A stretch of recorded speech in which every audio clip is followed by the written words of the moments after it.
മൂന്നാമത്തെ ഉപദേശം നബി സല്ലല്ലാഹു അലൈഹി വസല്ലം തങ്ങൾ പറയാണ്, മോനെ അബൂദർറേ വ അമറനി അൻ നസ്ലർ റഹിം വ ഇൻ അദ്ബറത്. മോനെ കുടുംബം ബന്ധം നന്നായി ചേർക്കണം.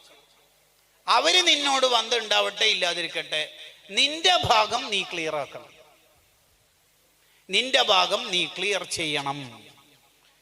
എത്ര മഹത്വം നമുക്കുണ്ടെങ്കിലും കുടുംബബന്ധം പുലർത്തുന്ന നന്മയേക്കാൾ മുകളിൽ പറക്കുന്ന ഒരു നന്മയും നമുക്ക് ചെയ്യാൻ പറ്റൂല. എങ്ങനെ? ഒരാൾക്ക് ഒരുപാട് നന്മകളുണ്ട്,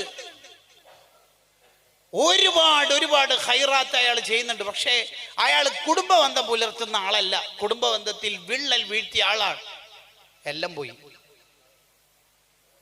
നമുക്ക് കുടുംബബന്ധം പുലർത്തുക എന്ന നന്മയുടെ മുകളിൽ പറക്കാൻ മാത്രം ശക്തിയുള്ള ഒരു നന്മയും നമുക്ക് ഈ ദുനിയാവിൽ ചെയ്യാൻ പറ്റൂല. നബി സല്ലല്ലാഹു അലൈഹി വസല്ലം തങ്ങൾ ആദ്യമായി ജിബ്രീൽ അലൈഹിസ്സലാമിനെ കണ്ട് ഇഖ്റ ബിസ്മി ഒക്കെ കിട്ടി ബേജാറൊക്കെ ആയിട്ട് നബി സല്ലല്ലാഹു അലൈഹി വസല്ലം തങ്ങൾ ഖദീജ ഉമ്മാന്റെ അടുത്തേക്ക് വന്ന് അന്തരീക്ഷമൊക്കെ ഒന്ന് ശാന്തമായപ്പോൾ ഖദീജ ബീവി ചോദിച്ചല്ലോ, എന്താ ഇപ്പൊ ഉണ്ടായത്? കണ്ട വിവരവും കേട്ടതൊക്കെ പറഞ്ഞു. ഓഹ് അതാണോ? വല്ലാഹി ലാ യുഹ്സിക അല്ലാഹു അബദ, തങ്ങളെ അല്ലാഹ് കൈവിടൂല. ബിക്കോസ് അതിന്റെ കാരണം എന്താ പറഞ്ഞറിയാ? ഇന്നക ലതസിലുർ റഹിമ, തങ്ങൾ കുടുംബബന്ധം ചേർക്കുന്ന ആളാണ്.